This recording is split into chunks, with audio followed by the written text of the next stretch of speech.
What's going on, friends? Logan Myers and Harry Hill here for... Is it Harry or Henry? Henry or Harry? That's the trick question. Where's your twin brother at? Is it with Harry? LA Law. Harry Hamlin. We're still doing 31 Days of Horror. Today is Halloween. We're doing our favorite holiday of the year. Favorite holiday. Our favorite holiday of the year. We're doing a Halloween special for the first time, both of us. So happy Halloween to all you ghouls and ghosts Halloween out there. Ow! Get some candy. Yep, get some candy. Make sure there's no razors in there. Just double check your candy. So tonight we wanted to talk about our 5 go-to movies to watch during the Halloween season. Lots of classics, movies we grew up with. The first movie I want to talk about from 1993, Kenny Ortega's film, Hocus Pocus, boo! You love Hocus Pocus in your I put a household. spell on you. Yeah, the Sanderson sisters, classic Disney film that came out in 1993. I watch it every year during the Halloween season. It still holds up. Very nostalgic for me. I love this film. I want to see like a 4K restoration of it, but I still love it. It just never gets old for me. I just love the whole atmosphere of Salem, the cast. It's a cult classic now at this point. Cult classic, yep. And I miss when Disney would make original Halloween movies and things like that back in the 90s. Hopefully with Disney Plus, they have some new shit coming out, some new That'd be cool Halloween movies. But definitely a classic for me. It's something I watch over and over again throughout the year as well. But my go-to during the Halloween season, that's my number 5. For me, I will say is Halloween 3, Season of the Witch. It's up here. As you can see, I have a nice box set. And then there's the 4K of the brand new Halloween. And I'll be adding the new movies, of course, to the collection. But Halloween 3, Season of the Witch, it's a movie that wasn't always going to be on a classic. But now I find myself watching it every year. But yeah, it's just a cool.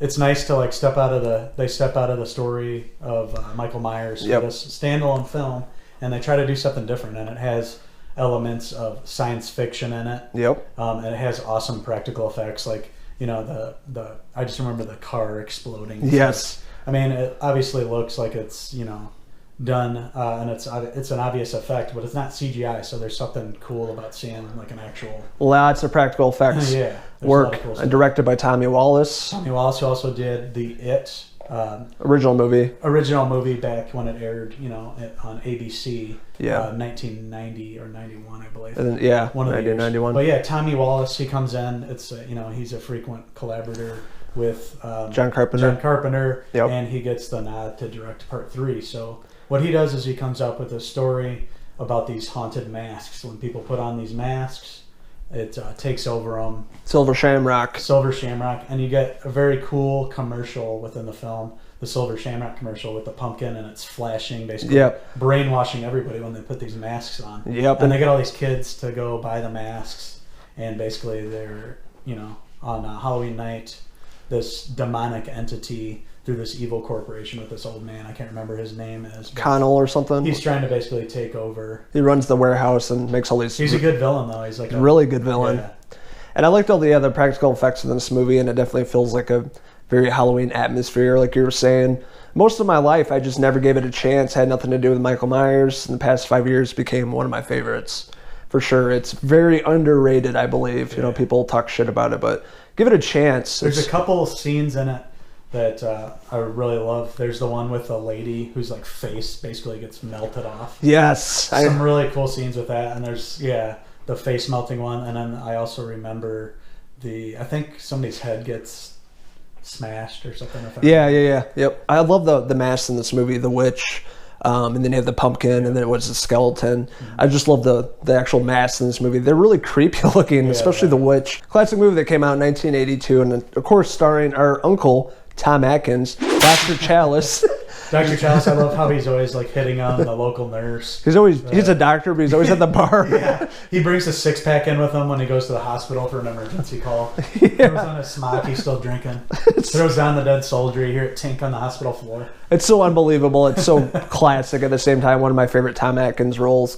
And definitely a classic for us, and definitely on our list. Halloween 3, Season of the Witch. If you've never given it a chance, do give it a chance. It's a great, let's say, it feels like Halloween. you know, the way the movie was shot and everything. It's like a good Halloween night watch. Yeah, the atmosphere again. So the whole atmosphere, yeah, feels like Halloween. And I wish they just would have called it Season of the Witch, have nothing to do with the Halloween name. People would probably be into it more because it doesn't have the name, but it works for me all these years later. I love watching this film, and we highly recommend it if you have not seen it. Number 4, what's your number 4 on your list? So my number 4 in my favorite go-to movies for the Halloween season would have to be Tobe Hooper's classic Texas Chainsaw Massacre, about the crazed killer, Leatherface and his chainsaw. Basically, him and his family of weirdos. Yep. Are a big. It's a family. The Sawyers. The Sawyers, and they're all basically thirsty for blood and skin and human flesh, and it's like a family of cannibals, basically. Yep. So this group of hippies are in a van and they're road tripping, and they end up at this house. Coming across the Sawyers. Coming across into Texas with this crazy family, and it has some really super disturbing scenes. With it, it's just really well shot. It's really 70s gritty. It's a raw. It's like a Rob Zombie film before Rob Zombie. Yeah. You can tell that Rob got a lot of influences. It's like a raw or like grindhouse feel to it. Just the way it was filmed, and you can feel all the heat. These people are coming across. They're like sweating throughout the movie. It was filmed in Austin, Texas, directed by Tobe Hooper, one of the late great directors of the horror genre. And I just love this movie as well. I have the 40th anniversary edition. Scream Factory. I just watched it recently. It still holds up as probably one of the greatest horror films ever made, for sure. And it really set the bar pretty high back then in the 70s for horror films. Exactly. What are you waiting for? You're not going to forget it. It has some really brutal scenes, like we mentioned. It has an old man who's basically looks like he's 120. Yeah. The practical effects on that were amazing. And he has a hammer, and like people are getting hit over the head with hammers. This movie's brutal. Skins being torn off, faces are being worn. They're on that big fish hook kind of thing. Yeah. He like throws her up on meat hook. Meat hook, Yeah. fish hook. He's like a butcher. He's on a big meat hook. I mean, the effects in this movie are brutal, and it feels super intense, like in your face, just the way it was filmed and like really raw. And the editing and everything, it just makes you feel like uneasy, like you're with these people down in Texas. Rare for movies to have that these days. It's just something special about this film.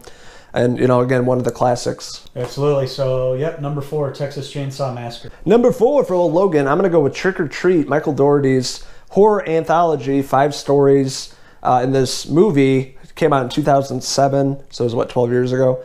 Still a classic. I have Sam tattooed on me. That's how much I love this movie. I love the comics as well. About these kids on a bus. You had this group of werewolves, this teacher, this old guy next door, and then obviously introducing Sam. Sam is like the horror icon now. The little guy with, the sucker and the burlap sack on his head. And then introducing the character in this movie. And I love how everything's intertwined. It all comes together, all these different stories. Really fantastic movie, and again, another movie to watch during the Halloween season as it takes place on Halloween. Brian Cox is in it. There's a lot of well-known actors that are in the movie. Anna Paquin is also in it. Yeah. It's got, like you said, it's like an anthology kind of. There's a couple stories within it. Sam is the big iconic horror figure in it.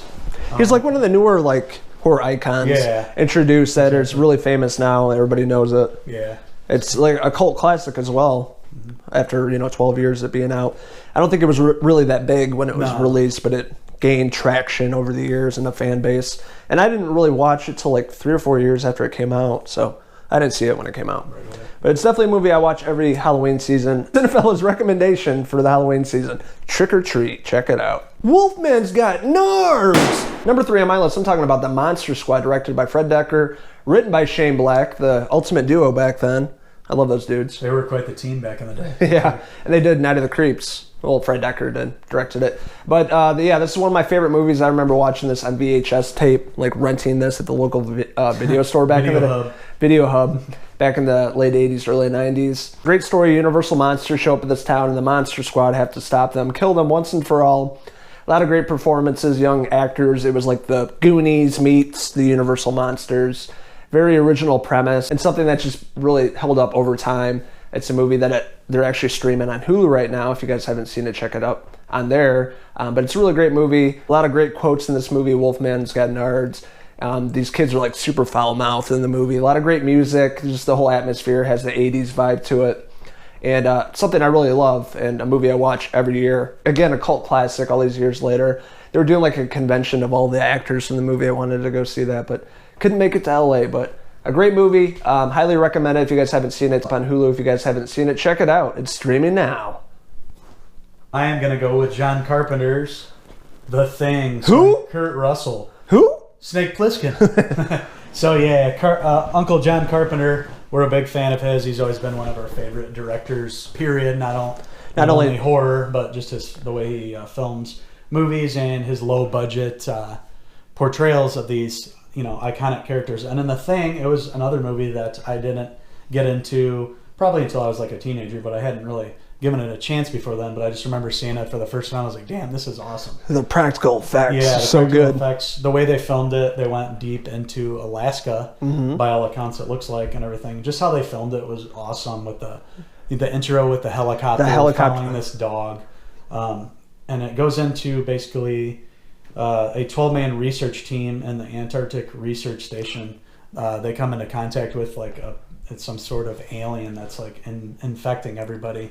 First, it comes with the dog, which we were mentioning, and then it takes different shapes and it infects people and gets into people. Yep, it's like a parasite kind of thing. Yeah. And they're the host. And it's this remote, desolate Antarctic station, and it's like brutally like a blizzard out, cold, and it's so much isolation, and you can feel what these guys are going through in Antarctica or Alaska, wherever it's filmed, just in the middle of fucking nowhere. They're on their own, and it's them against this alien species and them trying to kill it, and they don't know who's infected because it takes different shapes and things like that. Sets up a lot of beautiful practical effects scenes, like the way it transforms and like takes over the body, and 30 years before its time in terms of like practical effects. Well done. It's a movie you watched 2019, you can't even tell it was from like the early 80s. Yeah. Like just it's how well done. Movies today can't pull that shit off. It was just one of the best aspects of the film. Kurt Russell, one of his better performances. John Carpenter directing. Amazing score in this movie as well. The synthesizer, it really gives it that eerie vibe. It's like dun dun dun dun dun dun. It's got the Stevie Wonder song "Superstitious." Yep. Yeah, and a great cast of people too. Wilford Brimley. Wilford in it, yeah. Before diabetes. The dad from License to Drive. License to Drive, we were just talking about him. I don't know his name, but a lot of great people in this movie. And yeah, one of Carpenter's better films for sure. Yeah, so The Thing was released back in 1982, I believe. Yeah, 82, I thought. Yeah, 1982. And like Logan mentioned, it really holds up today. Like, it's actually scary. The practical effects like freak you out. Yeah. You see, like the dogs basically like splitting open. This big like spider-looking thing almost like coming out with like 8-10 legs. Yeah. Crawling. They're trying to use a blowtorch to like torch the alien once and for all. Like I said, yeah, it gets into different people and spreads throughout this 12-man team. And by the end, there's only two people left. Of course, Kurt Russell. But it's just an awesome movie. There's a lot of awesome effects. John Carpenter nails it. I'd say it's definitely up there. It's probably be one of his better films. Second or third film behind Halloween, of course. But for sure. If you guys have never seen the original, well, not even the original. This is a remake. The second, actually a remake of a 1950s black and white film. Yep, The Thing. So it's pretty incredible that John Carpenter set the board and like made it his own thing. And his own thing. Boo! Boo. But yeah, definitely check out the 1980 version of The Thing. Number 2. So coming in at number 2 on my list of the top movies of the Halloween season is Stanley Kubrick's The Shining. We're getting a sequel all these years later, coming out in a couple weeks. Dr. Sleep, starring Ewan McGregor. Yes. And then of course he's playing Danny Torrance, who was in the original. In this great Shining film from Stanley Kubrick, he takes a story that was written by Stephen King, and he puts us into a story about this small family moving into this hotel for the winter. Jack Nicholson's character is a writer. He's going to be, he needs a place where he can focus on his work. And it's during the winter. They end up at going to the Overlook, and he becomes the caretaker of this place. And basically it's this giant hotel in the mountains. Massive, yeah. Yeah, it's massive. It's the way it's filmed, it looks gigantic, but by the end of the movie, they make everything compressed. It feels so small there. They're basically trapped in this giant hotel, and there is some evil that finds him there. Yep, some evil entities living within the Overlook. Yeah, and Stanley Kubrick was so meticulous about his camera work, especially in this film. This is one of my favorite films of all time, just the way it's shot. And it made me love movies just, a lot more, just looking at it in a different viewpoint, like just the way the camera works, how it makes you feel uneasy and it makes you feel isolated, and just the way everything is shot. And, Jack Nicholson, probably one of his best roles to date, for sure, my favorite Jack Nicholson film. And then also having Shelley Duvall. And then you had the young kid, Danny Torrance.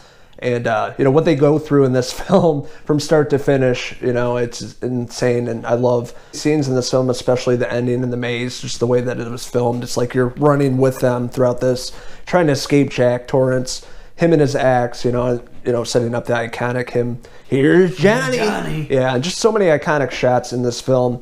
Like I said, one of the greatest films ever made, and another film you have to watch during Halloween. We just watched it, and we love it. I watched it twice this month already, so you can tell how much I like it. It looks great on 4K. It looks even better. Picture. Yeah, just the way it was restored. The colors pop out at you, and I don't know, it feels like you're in the movie, and just the way it's shot, I love it. And the beginning with the helicopter. Right. It's well done. I love that. And the music. The old score with like the terrible font. yeah. Which was awesome for back then. The blue. It's like the turquoise. But yeah, like you mentioned, some of the iconic scenes from that movie. The tracking shot with Danny on the tricycle throughout the hotel. It's like everybody knows that. Everybody knows the carpets. It's giving me chills talking about it. It's so good. So Danny's pedaling his little tricycle throughout the hotel, and it's going around in a circle. And basically how Stanley Kubrick filmed this was he had like I think it was he was on some sort of wagon basically, or was it like something on a rail? But anyway, I remember seeing the behind the scenes stuff and how he filmed the classic shot of Danny going around on the bicycle or the tricycle. But yeah, Danny ends up going down this hallway and he sees the sisters, identical twins. Yeah, the iconic twins. And just like, hello, Danny. Yeah, hello. Yeah, it's very creepy. Come play with us. And of course, Danny has the Shining, the ability to see, he basically is able to see things on the other side. He gets voices, he gets intuitions, and he can like contact basically an evil spirit. He has an invisible friend, imaginative person in his head, Tony. That he just like he'll be talking to his mom and he'll be like, "Oh, who told you that, hon?" Tony. Like, Tony told me. Red super creepy. So when they get to the Overlook, all this evil happens there. Of course, the room 237 with the old lady naked, freaky fucking scene from the movie. Again, just the way she opens it and gets out. I'm like, oh, yeah, it's creepy as hell. And then the weird scenes of like the guy dressed up as the bear giving that guy head. I never understood that. I'm sure there's some sort of specific meaning behind that with Kubrick. Always meticulous in making things and making you look into things like a deeper meaning and stuff like that. Right. The classic blood coming down. Blood, Jesus. Scene. Yeah, there's so many. It's one of those movies, like one scene's really classic. There's like 100. Whole fucking movie is so iconic, and just the way it's shot. It's one of the greatest. Just a great movies. performance. Great performance. Jack Nicholson kills it. He basically slowly goes insane, and the evil's seeping in. He's not sleeping. Yeah. And when you find out that he's been typing all these days, then you find out he's typed the same sentence like over and over and over again. He goes crazy. Full on crazy, full on mad. Just totally lost it and going after trying to kill his kid and his wife. He's got the axe and going through the maze. I like how he freezes to death and he's like, yeah, he's all frozen solid. Yeah, and the kid was really great in this movie too. Right. And now he's a teacher, I think, in Kentucky. But really classic, all great performances. They treated Shelley Duvall like shit in the movie and made her go crazy in real life. Yeah, she's chain smoking the whole time. Yeah. And she's like, oh, she got the knife. Yeah. I'm like, come on. She's nothing but nice to Jack Nicholson, and he's just like, shut up, bitch. Yeah. Shut up, Wendy. Yeah. But yeah, definitely a classic. Number 2, the movie you have to watch during the Halloween season, The Shining. Number 2, Red Rum. Red Rum. So my number 2, I'm going with one of my all-time favorite films. If you guys know me, follow our channel. I'm talking about 1987's The Lost Boys. Cry, little sister. Lift up your shirt. It's like a body double. Somebody all ripped. Yeah, 1987. I remember seeing this in the drive-in theater. My parents took me to see this. There's so many reasons why this is one of my favorite films of all time. I love the vampires. I love the directing, the writing, the atmosphere, the homoerotic vibe they're going for. Joel Schumacher. was he always had the homoerotic vibe to his films. Yeah. And just a lot of great performances with Jason Patric, Corey Haim, Corey Feldman, the two Coreys, the iconic Coreys. Those aren't worms, Michael. Hey, it's Michael. Just a lot of great one-liners in the film. Kiefer Sutherland playing David. They all had like mullets and like perms, and the sexy outfits, the belly shirts, and they rode bikes. And I always remember the grandpa. Yeah, he stands out to me. He got like a headband on. Yeah, he's like old hippie, the growing pot and stuff. Up in Northern California, we actually went there. Yeah, we took a trip to the Santa Cruz boardwalk. We drove from Las Vegas all the way to Santa Cruz. What a trip. 8-hour drive, and it was a blast. We stopped all over California. I went to all the filming locations in Santa Cruz, the boardwalk, the house, the bridge, all the famous places in the film. We both absolutely love this film. Awesome. Awesome movie. We love the 80s horror. Definitely one of my favorites. A classic, and if you guys have not seen this, what are you fucking waiting for? You have to check it out. My number 2 movie to watch during the Halloween season, The Lost Boys. Frog Brothers. Is that the saxophone man with chains? He's greased up. Man, he's oily. Time has finally come. The time is here. Are you ready for it? The number 1 movie we watched during the Halloween season. Every Halloween, we're talking about the 1978 classic John Carpenter magnum opus. Are you talking about Halloween? No, not this Halloween. The original Halloween. This one? Oh, yeah. Michael. Michael PJ Souls. Is that you? I think the OG of the slasher subgenre. Oh, without a doubt, the original. The grandfather, the one that set up all the 1980s, Friday the 13th, Sleepaway Camps, all those movies. This is the original, the OG, made on a really small budget. It was college filmmakers. Yep. Yeah. Deborah Hill, John Carpenter. Just a lot of inspired filmmaking. Like, they turned this, what could have been a small, forgettable movie, he made it iconic with Michael Myers. The killer, you get this masked killer with no emotion. It's just like a blank slate. It's evil, and it's like going after this girl for no apparent reason. He's evil! It's random. Yep, So as a young kid. Michael escapes a mental institute. There's a breakout one night. It's like really stormy, and Michael Myers ends up breaking out, and he ends up picking up the iconic mask along the way. And the mechanic suit. And he goes to Haddonfield, and he returns back to Haddonfield and finish what he started so many years earlier when he was a younger kid. He's going after pretty much anybody who gets in his way, and then in this film it would be Laurie Strode and the group of the babysitters. And this is the movie that really jump-started Jamie Lee Curtis's career, Janet Leigh's daughter. She was super young in this movie, and now look at her, how many years later, 40 years later. She's been in so many movies, but this is what she's known for, the Scream Queen. Very cool how it passed the torch from her mom with Psycho, of course. She's down to the Halloween. Original Scream Queen. From that, and she passes the baton over to her daughter, Jamie Lee Curtis, her daughter. And now the story goes on, and as we're seeing in the newer films, Jamie Lee Curtis's daughter in the film is sort of getting the baton passed her way in the new film. Judy Greer and then Andy Manischek, getting the baton passed down to them. But this is the original, the OG.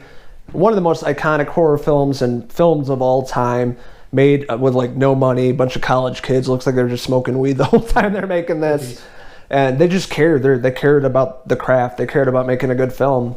They're just kids. Younger people just wanted to make a good movie. And look at it. How many years later?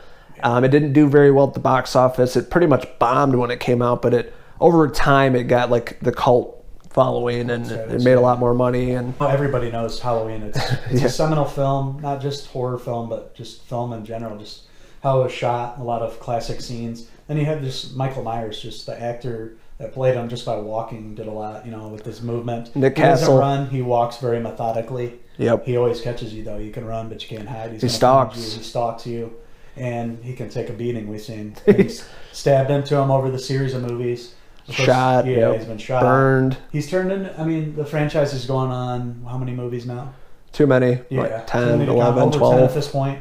As you can see here at Cinephellas Studios, we have the box set. The box set. New film. We keep adding. I have 3 other copies of Halloween. We're gonna have it in every format. Yeah, Halloween. It's a movie that we're gonna have every time it comes out. We're gonna buy it. Movie passed down. We actually got to meet John Carpenter. Yes, the director at a horror convention. Horror convention. We got to meet him. Talk to him. We saw a panel with the original cast. Yeah, that was of really cool. all the people, and then John Carpenter talking about making the film. Super cool guy, and we've met him a few times, haven't we? And we interviewed his wife, Andy King Carpenter, with her new comic series, Storm King Comics. So we love the Carpenters. We keep in touch with them.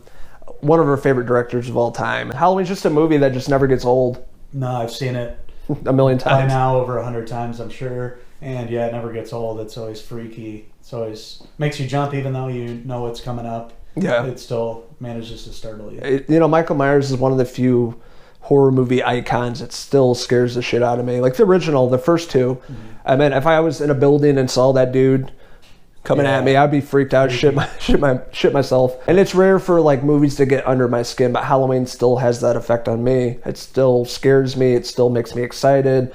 Lots of different emotions, and it's rare for directors and filmmakers to make a film that's so iconic that lasts 40 years and it still gets under your skin. It makes you feel uneasy. And that's when you know it's a classic film. And that's why it's our number one during the Halloween season. The original gangster Halloween, John Carpenter's Halloween, 1978. So that was our list of our top 5 favorite go-to horror films for the Halloween season. We thank you guys for following along with us. We had a lot of fun doing this. Logan, thanks for being here, buddy, and live in Cinephellas Studio. Live. Finally together here. Live in Cinephellas Studio. It's great being on camera talking about our favorite genre, our favorite holiday. And this is our first Halloween special. Hopefully you guys enjoyed it as much as we did. We love talking movies, especially this month. We had a blast doing this, and hopefully you guys had a great time. Yeah, thanks guys for watching. Keep staying tuned for the next Fellas giveaway. Of course, we're going to do a new one here shortly. And we have some more great films coming up. And we have a lot of great content coming up here on our YouTube channel. We got November coming up here. We have the new Doctor Sleep and a lot of other great films coming out during the holiday season. We also had the Disney Plus streaming service coming out November 12th, I believe. Yeah, November 12th. So we're going to be reviewing a lot of great content on that and a lot of great stuff on also our website and social media platforms. So definitely go over there, follow us, check us out, and also subscribe to us right here on our YouTube channel. So this is Logan Myers and Harry or Henry Hill, one of the two. One of the twins, signing out from Cinephellas Studios for the Halloween special, 31 Days of Horror. So spooky. Woo! Until next time, cheese!